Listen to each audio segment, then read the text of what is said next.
Hello, hello out there in podcast world. My name is Rick Murray, and this is my first attempt at shooting a podcast video and audio. I have to be honest, I pushed it off for a long time. I was preparing to get ready, and I finally have someone push me to just say, just do it, just do it. So this podcast, I even couldn't come up with a name, but I have a lot to say. So the name is Real Talk and Real Stories from a Real Tour about life, about relationships, and so much more. You see, one of the things that I've learned, I was born and raised south of Boston. I've been a full time real estate broker for over 30 years, 33 to be exact. And I've also completed 10 marathons. So I've cultivated many relationships throughout my career with my fellow realtors, with customers, clients, family members, vendors, attorneys, all walks of life. I was married for 20 years, got divorced, I was in a long-term relationship, and I'm starting to connect all the dots. And I'm starting to realize that we're all connected in so many ways, and there's so many parallels between real estate or realtors and life. Things that we do in life can be applied to running a successful real estate career. It's a very unusual profession. You're commission only. There's no 401k. You got to go out hunting every day, and you have to cultivate relationships. Your reputation is everything. And I've learned over the years that much of what is required from successful real estate brokers and salespersons is comparable to the things that are required to run a successful family or run a successful marathon or just anything. So that's what this first podcast is going to be about, is something that I know near and dear to my heart, which is being a real estate broker and running a marathon. So I can tell you this, my first marathon was in 1997. I was 36 years old, I believe, to be exact. And I decided to run a marathon when I spent years watching the marathon. And in probably 87, about 10 years prior, I was watching the marathon and I saw a good friend of mine at mile 22, and I didn't know he was running, but I saw him run by. His name was Joe Mana. Well, it shocked me. I couldn't believe that Joe was out running by himself in a field of 25,000 other runners. And at mile 22, I happened to lock eyes with him, and he locked eyes with me, and we waved, and he just kept going. And I was just flabbergasted. I said, good for him. If he can do it, I can do that. Well, a few months later, after that April of 87, I think it was, marathon, Joe had an unfortunate accident, and he became paralyzed from the chest down, and obviously changed the course of his life and many other people's lives. So that got me thinking. Over the years, it got me thinking. And there's another foundational story about me running a marathon, and that is when my father passed away. My father was a disabled American veteran. His left leg was blown off in World War II, and then he came home and met my mom and had 8 kids, and I was the youngest. When he passed, a lot of me and my siblings started to share stories about how when he was putting us to bed, he would read us stories or tell us stories. And many of those stories were about his dreams of running, because he really, in those days, prosthetics were terrible. So he didn't run. I mean, he would dance once in a while, but he never, he would dream of running. So those two things just started to percolate in me over the years. In 1997, or I should say 1996, I made the decision to run a marathon. The longest I had ever run before was 7 miles, the Falmouth Road Race. But I felt inspired to run the marathon, train for, and run 26.2 miles, the Boston Marathon. In order to get a bid number, I had to raise money for a charity. And the charity that I chose that year was the National Spinal Cord Injury Association, in honor of my friend Joe. So, long story short, I joined a marathon training group at the Quincy YMCA. And during one of our first meetings, they gave you a schedule on how many miles you should be doing. And this was marathon from zero to finish. So if you've never run before, they gave you a 6-month training schedule. And I followed it to a T. During one of those first meetings, we had maybe 20 runners in this club. Everybody had to stand up and tell the group why they were running a marathon. I mean, let's face it, everybody who runs a marathon has a story. There's a reason they're doing it. It's not for fun, I can tell you that much. So when I had the opportunity to stand up and explain why I was choosing to run the marathon, I said those two things. I told them about my dad, I told them about Joe. So the training began. I remember it so clearly. I remember visualizing myself crossing the finish line. In fact, those visualizations pulled me through a lot of those very difficult, tough training days. If if you're not from Boston, the marathon is in April of every year. So your training is in the winter months. And you had to run 10, 12, 16 miles in 4-degree, windy, snowy, icy. It's really, really challenging, to say the least. And I certainly had to push through a lot of days where I did not want to make that run. But that experience of committing to my training program and following the program to a T taught me so much about life, about commitment, about dedication, about decision making, about sacrifices, about goal setting, about my body, about my mind. Because I learned so much in this training group. Apparently only 3% of the population has ever run a marathon.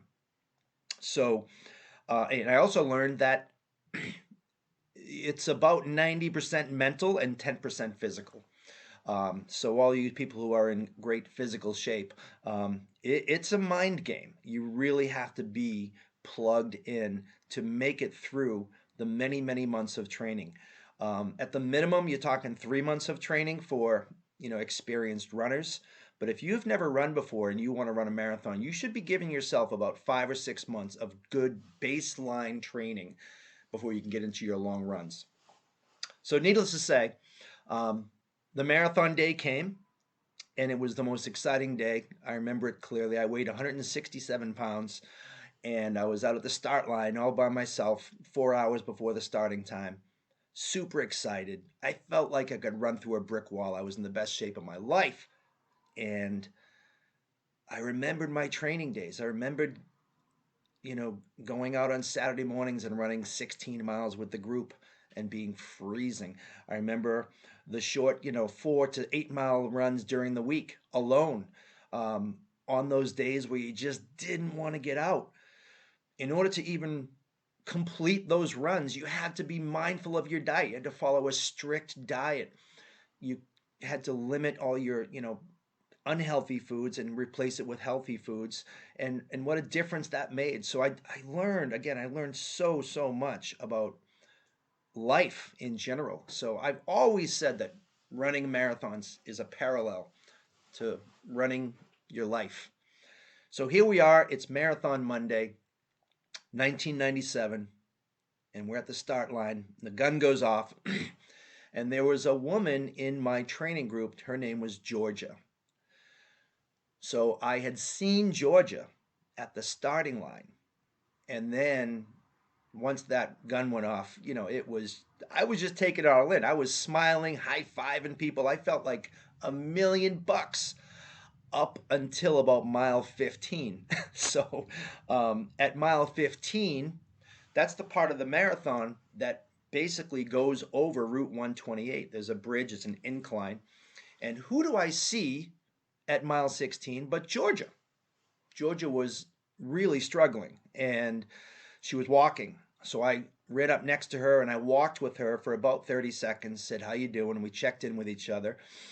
I actually gave her some jelly beans and patted her on the back, and I said, "You got this, girl," because she was an experienced marathon runner, and here I am, the rookie, um, bouncing on springs, and believe me, I was starting to hurt, but I did not see her again until the finish line. And let me tell you, running down Boylston Street, the final 365 yards of a Boston Marathon is kind of a blur. It's unbelievable, and in fact, it was exactly how I had envisioned it. So think about this. Back in January or February, I'm struggling through an 8 mile freezing cold run because I had to get that in that day. You can't skip your mileage days. And the thing that would pull me through would be playing a little visualization game in my head, imagining what it would be like when I run down Boylston Street. It was such a clear visualization. I saw the colors, I heard the sounds, I smelt cigars and beer, and I could hear everybody screaming. Well, it was exactly as I had envisioned it, even better. So when I crossed the finish line, I just couldn't believe it. Think about this. It's a 6 month goal, and you train every day. You're thinking about it every single day, and you're physically just taxing your body every 5 6 days a week. Long runs every Saturday with a group. There's so much to be aware of, and so many small little details you have to pay attention to. It's not just like just go out and run. There's a lot of thought that goes behind every mile, everything you put in your body. So I stopped about 20 yards after I crossed the finish line. And I just had to take it all in and just said, "Did I really do this?" And I turned around to take it all in. And who finishes 30 seconds behind me but Georgia? So Georgia and I embraced. I was so happy to see her. I said, "Georgia, you finished." And she said, "Rick, that's awesome. Congratulations." And then we started walking to go get our medals hung over our neck. And she slapped me on the shoulder and said, "Wouldn't your dad be so proud of you?" Well, I'm sorry. Um, I broke down and started crying like a baby. I just lost it. All the emotions that I basically kept inside for those 6 months, the reasons why I was running the marathon, and her physical slap on my left shoulder just sent a surge of emotional electricity through my body. And I remember it clearly. It is the one and only time that I've ever had before or since I've never had lockjaw. And when I tell you I could not speak, I literally could not speak a word for 20 minutes. My jaw was locked with emotion. I was so proud of myself. I was so filled with emotion, thinking about Joe, thinking about my dad. In fact, I really drew at mile 22. I thought very, very intently about Joe and my dad because I was in massive pain. And that's where I saw Joe, mile 22. And I remember looking up to the heavens and asking my dad for courage and power and energy and strength. Just push through. I wanted to stop, but I knew I couldn't. So that was my first experience running the marathon. It took me 3 days to walk again, and I met my ex-wife and her mom and my daughter Julia and my brother Billy at the finish line, and they'll tell you I just couldn't talk. I was using hand motions, um, and I had swore to myself that that was the only marathon I was ever going to run because the pain was unlike anything I've ever felt before. But sure enough, about a week later, my brother Bill called me and said, "Hey, I'm doing it with you next year." And we did. So I have since run 10 marathons. I think he's done 14. And anyone that I know that's ever run a marathon, I'd say 90% of the people that I know that have ever run one marathon, they do another. They do many more, actually, because that feeling that I just tried to describe to you is unbelievable. It is the best feeling ever. Just proud and just you just drained, but you feel so good about it. So, anyways, I've come up with 7 parallels that I feel we can draw between running a marathon. Sorry, this table's shaking a little bit. Running a marathon, training and running a marathon, and running a career in real estate. Number one is commitment. You need to make a commitment, a decision. Nobody just gets into real estate. If you do, you'll be gone. But if you are going to become a real estate agent, you need to make a commitment to the craft, the profession of being a real estate agent, a relationship cultivator. Make the commitment. And I remember very clearly when I made the decision or the commitment to run my first marathon, it was in about October of 96. And I would tell everybody that would listen to me, hey, I'm running Boston next year. I'm running Boston just to hold accountability. But that built up a commitment in me that I just knew I could not turn away from. So both running a marathon and running a successful real estate career first requires your commitment. Number two, preparation. You know, there's only a 40-hour classroom that you have to take and pass an exam, and you can become a licensed real estate salesperson. And then you must take 12 hours of continuing education every 2 years. Not a lot. It's relatively low barrier of entry. With the marathon, there's only one guy that I know that does not prepare. He just runs it. His name is Scotty Ray. Scotty, if you're listening, I miss you, my friend. Running a marathon requires preparation. You need to plan your runs. If you have to raise money for a bib number, I mean, it's like having another part-time job. The hours that it takes to run. I mean, if you do 8-minute miles, let's call it 10-minute miles. Well, if you're doing a 10-mile run, that's 100 minutes. So you need to prepare your schedule to fit those runs in. And you have to go to bed early. You have to eat right. And there's so much preparation that is comparison to preparing to be a realtor. You got to take your exam. You have to learn certain scripts. You have to learn the contracts, review the purchase and sale agreement. You have so much to learn and get involved and meet new people. Number three is training. Any realtor that I know, if they are any good at all, they've had some training. It could be on the job training, but mostly it's intentional training in certain areas of the real estate profession. Working with sellers, working with buyers, working with investors, working with vendors. There's so much training involved in both being a successful real estate broker and running a marathon.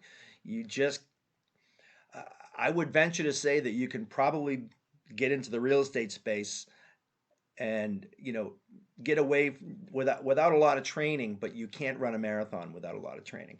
Number 4 is goal setting and taking action. Huge. Um, if you're going to be a successful real estate broker, you absolutely need to be setting goals. And these goals can be 10-year goals, 5-year goals, 3-year goals, 1-year goals, 90-day goals, goals for the month, goals for the week, goals for the day, goals for the hour. You need to be setting goals, realistic, achievable goals at a time restraint, and hit them. And with real marathon training, you absolutely need to be setting goals. Many people want to run the marathon in a certain time. They have to reverse engineer back how many um, minutes per mile will they be starting at, the middle point, the end point, the last 10K. So there's a lot of goals that you must take and a lot of action, because let's face it, a goal without action is just a dream or a fantasy. Action is where it all happens. And for example, Saturday morning on the long run, it starts with putting your sneakers on and getting out the door and driving to meet your run group and taking action and running and running and running and running and running.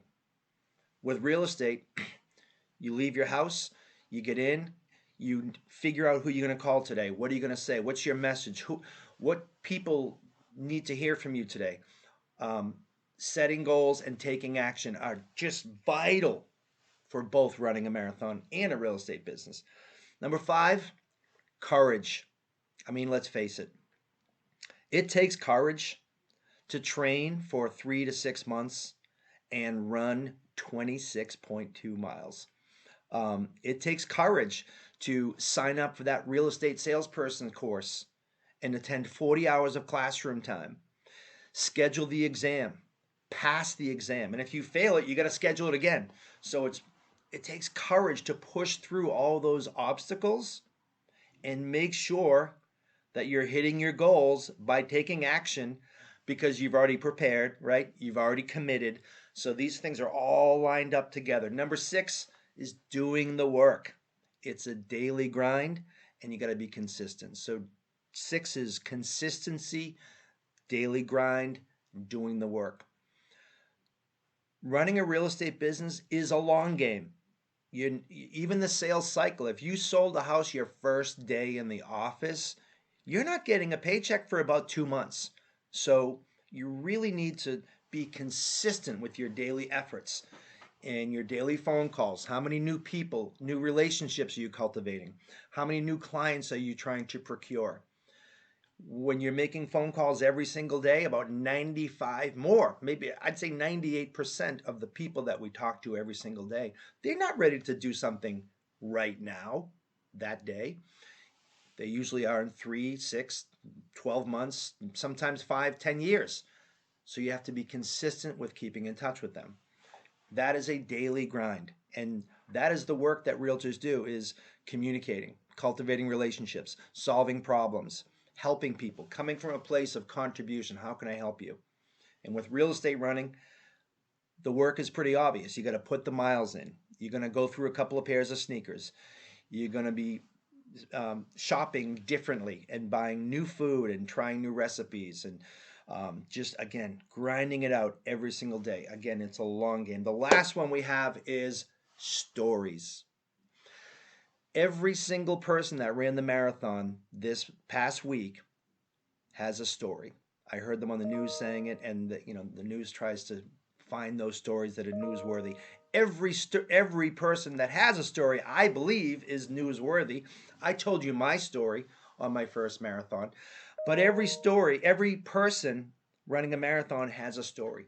Every real estate broker, real estate salesperson, they're creating a story.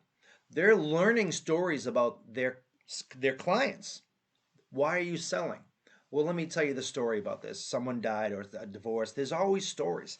And it's through these stories that I've come to learn, as we wind down my first podcast, that we are all interconnected in so many ways. And there's so many parallels between training and completing a marathon with not only running a successful real estate business, but life in general, running a family, running a blended family, which we'll talk about in future episodes. Um, Everybody is interconnected in one way or the other. And one of the things that I love is just figuring out all the levels of connectivity. So, you tend to say, "Oh, I know so and so, a friend of mine. Oh, I went to school with his sister." So we're all connected in so many ways, and I feel connected with every single person that's ever run a marathon, whether it be 1 or 100. You have that bond. I feel connected with every realtor in my community because I know what they go through on a daily basis. I feel connected with somebody who's ever bought a home because I've bought a home. I feel connected with somebody who has ever sold a home because I've sold a home. So having those commonalities and those connecting points tie us all together. And that's what this podcast series is going to discuss. We're going to get into some real funny stories, some real life stories, stories that are going to make you laugh, maybe cry, certainly blush a little bit. But I want you to stick along for the journey. I'm going to be putting out a podcast every week, once a week, until who knows when, until I finish saying what I have to say. And I'd love if you can make some comments, add some suggestions, share the podcast with anybody you think that might enjoy it. I'm here to educate, to inspire, to have fun, and to just point out, hopefully I can point out to everybody that at the end of the day, we're all humans, we're all connected. Life is amazing, life is fun, and running a marathon is just like life. It's a long game. So thank you for listening. Thank you for your ears. I appreciate it. And I hope that you will subscribe to my podcast and share it with your friends. And until next time, we will see you on the next podcast. Over now.